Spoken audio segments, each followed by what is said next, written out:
अस्सलामुअलैकुम गाइस, कैसे हैं? ठीक हैं। दोस्तों, अभी खपलू जाने का प्रोग्राम बना है, तो खपलू निकलते हैं।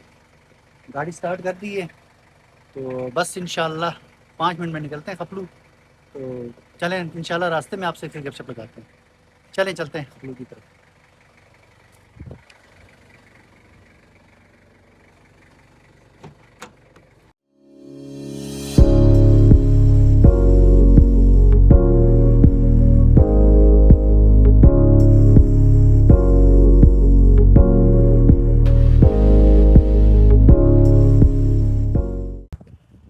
गाइस, इस टाइम हम पहुँचे हैं डगोनी। ये सस्पेंशन ब्रिज है डगोनी। ये देखें, यहाँ से इस साइड जाएंगे डगोनी बलगार, और यहाँ से सीधा जाएंगे तो ये खपलू के लिए। यहाँ से हम सीधा जाएंगे, हम ब्रिज क्रॉस नहीं करेंगे, हमने सीधा जाना है इसी रोड पे। तो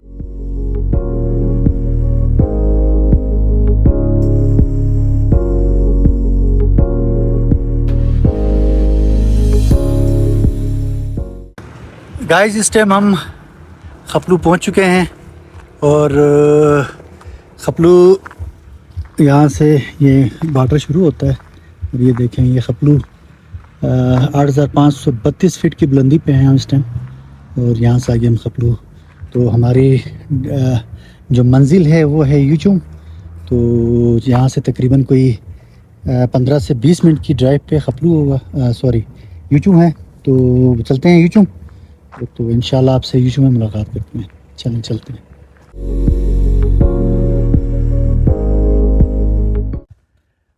गाइस, हम यूचुम पहुँच गए हैं हमारी डेस्टिनेशन पे। तो ये जो रोड है, ये रोड ये सीधा लद्दाख कारगिल की तरफ जाती है। और यहाँ से पाकिस्तान का जो आखिरी गांव है, जो के बॉर्डर में है, तो उसको कहते हैं फ्रानो। और ये यूचुंग गांव है जहाँ पे हमने आना था। तो चलें, चलते हैं गांव की तरफ, और गांव में जाके देखते हैं गांव में कैसा है गांव, और आपको कैसा लगता है ज़रूर बताइएगा। चलें गांव की तरफ चलते हैं। गाइस, यहाँ पे एक कदीमी बर्तन, एक बड़ा सा एक देगचा है। ये पीतल का बेसिकली। तो इसके बारे में अभी मैंने इनसे बात की थी, तो ये कहते हैं कि इसकी कम से कम 70 से 75 साल इसकी एज है इस देगची की। अब जो इनको याद है, अब इससे पहले जितना है वो तो अल्लाह जानता है, इसका निवार नहीं मालूम। शकील भाई से मैं पूछता हूँ कि इसकी क्या हिस्ट्री है। शकील भाई, ये इसके बारे में ज़रा बताओ कि ये कब और कैसे इस्तेमाल करते जी जज भाई, मैं आपको ये बताते चलूँ आपके सामीन को कि पुराने दौर में गुर्बत बहुत ज़्यादा थी। तो लोगों के लिए शादी ब्याह और फौजी के मौके पर पूरे गांव वालों के लिए खाना बनाने के लिए बड़ी परेशानी होती थी। अच्छा, इस्तेमाल जी इज्तिमाही। तो उन्होंने शहर से तकरीबन मेरे 30 प्लस मेरी एज है। मेरे जो फादर है उनकी 60-70 प्लस है। कहते हैं जब वो छोटे थे तब उन्होंने ये लाया हुआ था। अच्छा। लेकिन कमाल की बात यह है कि 70 साल के करीब हो गए इस दशके को। ठीक हो गया, पीतल का है। और कमाल ये है कि लोगों ने 70 साल बाद आज भी अपने कल्चर को नहीं भूला, बल्कि आज भी हमारे गांव में इतनी तरक्की के बावजूद जब शादी ब्याह या फौजी के मौके पर हम इसी में पूरे गांव के लिए इसी में जो है ना बल्कि स्पेशल डिश होता है, जान जिसको कहते हैं खाची, इसी में हम बनाते हैं जैसा। तो ये जो आपके हाथ में है, ये क्या चीज़ है? इसके जरिए सर जो है ना हम जान स्पेशल हम बनाते हैं। पहले पानी फिर आटा उसको मिक्स करना होता है। उबालने के बाद फिर उसको हम मिक्स करके मुकम्मल जब पका देते हैं, फिर जब वो बनाते हैं ना जान, फिर निकालते हैं। और ये इसके बारे में बताएं यार वैसे। ये तो बेसिकली जो है ना वो सालन बनाने के लिए इस्तेमाल होता है। चमचा एक जी तरह जी, से ना? असल में ऐसा ना देश का बहुत बड़ा है, इस तरीके साइज के चमचे बनाए हैं। ओके, अच्छा। जी भैया। तो इस तरह का एक और देगचा भी है जो भी जी बिल्कुल। काफ़ी पुराना है, इसके बारे में ज़रा बताएं। ये भी क्या इतना ही इसकी भी वक्त हो चुका है, 60-70 साल जी का? बिल्कुल है, बिल्कुल बिल्कुल है। इसी तरह सेम ही है, ये भी तकरीबन 65-70 साल इसकी एज है तकरीबन। अच्छा, ये भी पीतल का ही है। जी बिल्कुल पीतल का, ओरिजिनल पीतल का है। इसी वजह से 70 साल हो गए अभी तक जो है ना ये इस्तेमाल में है। चलें, नाजरीन, अभी आपको थोड़ी देर के बाद यहाँ पे खाना जब तैयार कर रहे होंगे इसके अंदर, उस वक्त मैं आपको दिखाऊंगा कि इसमें कैसे खाना पकाया जाता है और इनका क्या प्रोसेस होता है।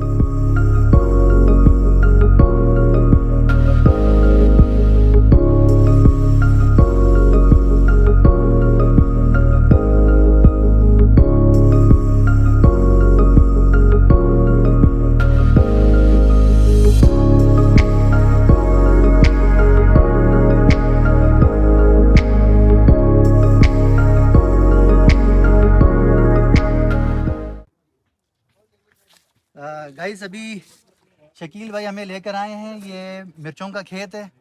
तो इनसे पूछते हैं कि यार ये मिर्चों के बारे में हमें कुछ बताएं कि इसका क्या सीन है, कैसे होता है, ये सब कुछ हमें ज़रा डिटेल में बताएं। बताएं भाई इसके बारे जी में एजाज ज़रा। साहब, अभी आप तशरीफ लाए हैं तो मैं आपको बताते चलूँ। इस वक्त हम बैठे हैं यूचुंग गांव में। जी जी। यूचुंग का नाम एजाज साहब, जब गांछे में ना, पूरे गांछे में यूचुंग के नाम से लोगों को मिर्ची की याद आती है। ये देखें, ये सब्ज मिर्ची है। इस वक्त पुराने दौर में भी था, अभी भी है। पूरे गांछे को यही गांव मिर्ची प्रोवाइड करती है, यानी जितने भी उनकी डिमांड है पूरे गांछे की, उनकी मिर्ची यही प्रोवाइड करती है। इतनी तेज़ है यहाँ की।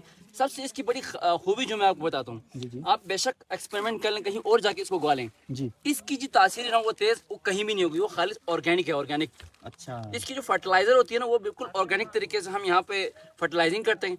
इस वजह से जो है बहुत ज़्यादा तेज होता है और लोग बहुत ज़्यादा इसको पसंद करते हैं। अच्छा शकील, इसमें मैं आपसे एक और बात पूछना चाह रहा था। जी। अभी ये जो एक मिर्ची लगी हुई है और एक ये सामने वाली, वो ज़रा देखिए ना, जी जी। ये थोड़ी सी अलग है कि ये क्या है, इनका बताएं। नहीं जी, क्योंकि नहीं, वो थोड़ा जो ना, थोड़ा इसकी शेप में थोड़ी लंबी सी है, ये थोड़ी मोटी है। आप बचा फरमा रहे हैं। आजकल के दौर में जो है ना और सॉरी, हाइब्रिड जो है ना चिलीज भी आ रही हैं। हाँ जी। हाइब्रिड को तो आपको बेहतर पता है, दो तीन चीज़ें, दो तीन सीड्स मिलाकर एक सीड जो बनाई जाती है उसको हाइब्रिड कहते हैं। बिल्कुल ऐसा ही तो इसी तरीके से हमारे गांव के अंदर हमने हाइब्रिड मिर्चें भी जो है ना यहाँ पे हमने प्रोड्यूस की हैं, ताकि फिर ऑर्गेनिक फर्टिलाइजिंग के जरिए हमने देखा कि उसका क्या रिजल्ट आता है। बिल्कुल। अल्हम्दुलिल्लाह बेहतरीन जा रहा है। इसकी प्रोडक्ट बहुत ज़बरदस्त है। ये हाइब्रिड मिर्चियाँ हैं, ये थोड़ा हटके हैं। चलें आए आगे से दिखाते हैं आगे जी, क्या प्लीज़। चीज़ें आगे।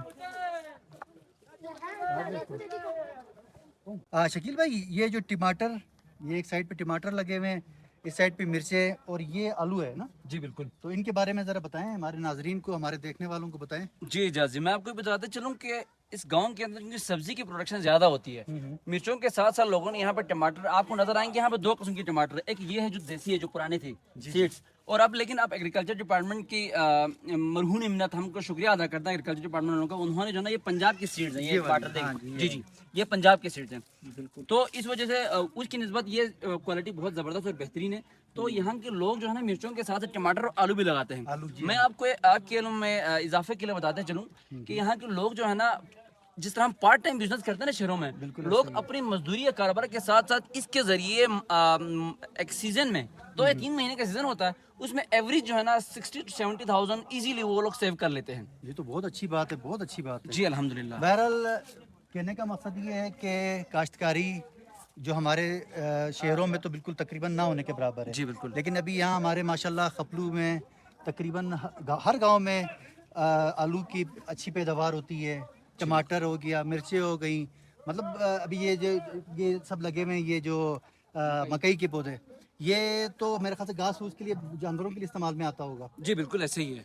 ये तो बहुत ही ज़बरदस्त और बहुत बेहतरीन चीज़ है, क्योंकि शहरों में आजकल ये चीज़ें ख़त्म होती जा रही हैं। बिल्कुल आप बजा तो फरमा रहे हैं। ये हमारे लिए, हमारे मुल्क के लिए, हम सब के लिए ये बहुत अच्छी बात है कि हमारे इस बहुत खूबसूरत से गांव यूजू में इतनी अच्छी और उतनी खूबसूरत जगह है कि यहाँ की चीज़ें देख के इंसान का दिल खुश होता है। चलिए कोशिश करते हैं आगे की तरफ कुछ और चीज़ें दिखाएं अपने नाजरीन को। जी, प्लीज़। आ जाएं जी।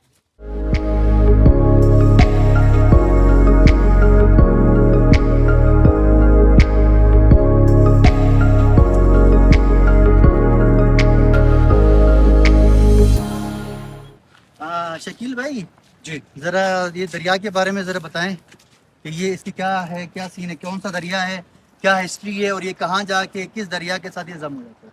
जी एजाज जी, नाज़रीन को हम बताते चलें कि ये जो दरिया है इसका नाम है दरिया शौक। यहाँ के लोग कहते हैं वैसे दरिया शौक। हाँ हाँ आप देख सकते हैं इसकी पानी, आप नाज़रीन को दिखा सकते हैं, बड़ा रवानी इसके आहिस्ता आहिस्ता चलता है, बिल्कुल। इस चीज़ को शौक कहते हैं। अच्छा। लेकिन आपकी मालूमात के इजाफे के लिए बता दूं कि ये दरिया जाके, इसका पानी जाके इंडस रिवर में शामिल हो जाता है, दरिया रावी जिसको कहते हैं।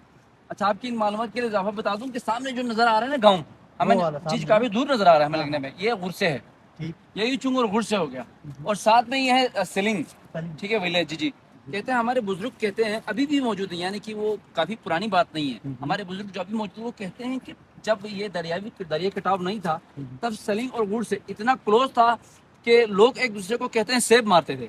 अच्छा, मतलब इतना क्लोज था ये। सर इतना क्लोज था। लेकिन अब जो उस वक्त क्योंकि आपको पता है जो हमारा जीबी है वो गवर्नमेंट ऑफ पाकिस्तान में थोड़ा क्योंकि प्रोविंशियल कोई उसको वो है नहीं, इस वजह से इसके ऊपर काम नहीं हुआ। इसमें दरियाई कटाव ज्यादा हो गया और यूं इतने दूर जो है ना फंसते हो गए। अच्छा, तो फिर वो सामने वाला गांव, जी जी, वो उसके बारे में बताया, वो कौन सा गांव है। ये गाजितांग सामने नजर आया। राजस्थान, मतलब ये सुरमो में आता है ना। सुरमो से थोड़ा आपको सुरमो ब्रिज से आगे जो है ना फिर जाके राजस्थान शुरू हो जाता है। अच्छा, अब आप मुझे ये बताओ, यहाँ से बॉर्डर, इंडिया पाकिस्तान का बॉर्डर कितना दूर है?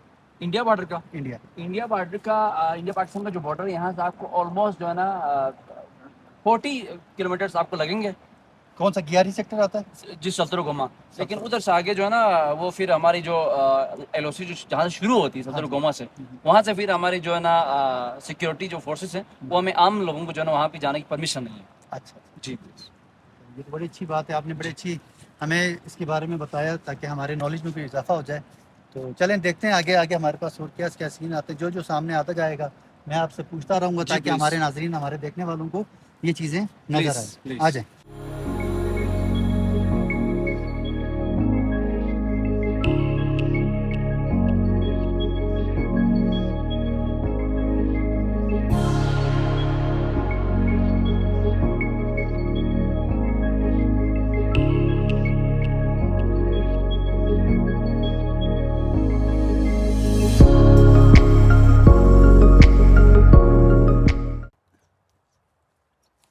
गाइस ये जंगली बेर, जिसे लोकल ज़बान में सरसिंग कहा जाता है, तो इसकी काफ़ी खसूसियात हैं जो हम शकील भाई से पूछते हैं। शकील भाई बात बताएं यार से जी भाई। सरसिंग के बारे में कुछ बताएं हमें और हमारे नाजरीन को बताएं कि ये आप लोग कब और कैसे इस्तेमाल करते हो। जी एजाज जी, आपको बताते चलूँ कि एक तो आप जैसे आपने पहले बताया कि ये जंगली बेर है। हाँ जी।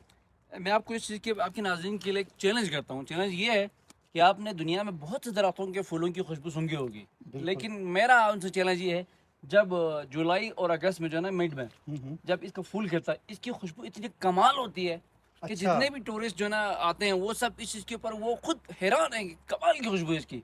सही बात है, एक तो बिल्कुल। इसकी ये हो गई। दूसरी बात, इसके फल के बारे में मैं आपको बता दूं, ये चूंकि इलाका सर्द ठंड है तो इस बेर को जो है ना लोग यहाँ पे सर्दियों में बहुत इस्तेमाल करते हैं। जो है ना सर्दियों से बचने के लिए सर्दियों में इसको जो है ना कावा बना के इस्तेमाल करते हैं, जिसके गला खुश्क हो, सर्दी हो, उनके लिए बेहतरीन एक आइटम है। हाँ, ये मैंने भी सुना है कि ये जो है ना सर्दियों में नज़ला ज़ुकाम खांसी हो, खुश्क खांसी हो और गले में कोई आपका खराश हो, ये कुछ भी हो तो इसका कावा बनाया जाता है और उसको इस्तेमाल किया जाता है, तो जो ये बहुत ही फ़ायदेमंद चीज़ है। तो ये सरसिंग जब भी कोई इधर आए बल्तिस्तान में तो ये इसका कोई सीज़न नहीं होता, ये सीज़न में लगता है, लेकिन ये जिस तरह ड्राई फ्रूट होता है उस तरह से आप ये हर टाइम 12 महीने ये इस्तेमाल कर सकते हैं, क्योंकि ये खुश्क होता है, इसे खुश्क करके आप रख सकते हैं और कभी भी इसको इस्तेमाल किया जा सकता है।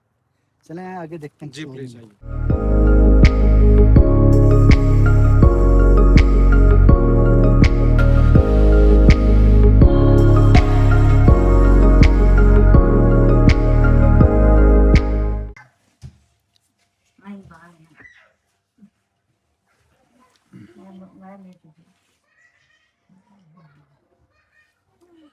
दोस्तों ये यहाँ की सौगात है।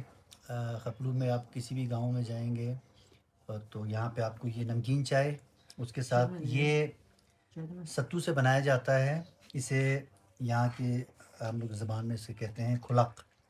तो इसमें सत्तू, नमकीन चाय और इसके अंदर एप्रिकॉट ऑयल या आप मक्खन या किसी भी चीज़, मतलब कोई ना कोई इसमें घी या ऑयल इस्तेमाल किया जाता है और उससे इसको गूंद के तो उसको खाया जाता है। तो मैं भी इसको एंजॉय करता हूँ। इसका बड़ा मज़े का टेस्ट होता है, बहुत अच्छा होता है। और उसके साथ एक सी चाय की, नमकीन चाय, ज़बरदस्त। मज़ेदार मज़ेदार। मैं इस टाइम मौजूद हूँ मशाब रूम व्यू पॉइंट पे। तो वो सामने जो आपको वाइट कलर की जो पहाड़ी नज़र आ रही है ना, ये मशाब रूम की चोटी है। और ये हमारे जो पाकिस्तानी 50 रुपए की जो करेंसी है, नोट है, उसके ऊपर इसी पहाड़ की तस्वीर आपको नज़र आएगी। मैं नहीं मानता।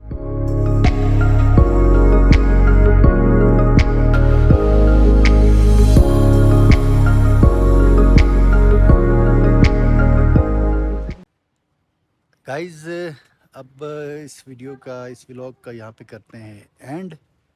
और मेरे बैग पे आप देख रहे होंगे ग्रीन चिल्ली है ये, और ग्रीन चिल्ली का इन्होंने हार बनाया हुआ है और इसको यहाँ पे धूप में रखा है ताकि ये सूख जाए। और इन्हें आगे के लिए महफूज किया जाए और ताकि ये आगे इस्तेमाल में आ जाए। तो दोस्तों बहुत बहुत शुक्रिया आपका मेरी वीडियोस को, मेरे ब्लॉग को देखने का। प्लीज़ आगे भी लाइक करें, कमेंट करें, और जिसने इस चैनल को सब्सक्राइब नहीं किया प्लीज़ उसे सब्सक्राइब कर दें और बताएं कि क्या मेरी वीडियोस अच्छी हैं नहीं हैं। जो भी आप कमेंट्स करेंगे तो इंशाल्लाह उस पर देखेंगे कि कितनी हम बेहतरी कर सकते हैं और कैसे इसको आगे लेके चला जा सकता है। तो बहुत बहुत शुक्रिया, अपनी दुआओं में याद रखें, इजाज़त दे दें, अल्लाह हाफ़िज़।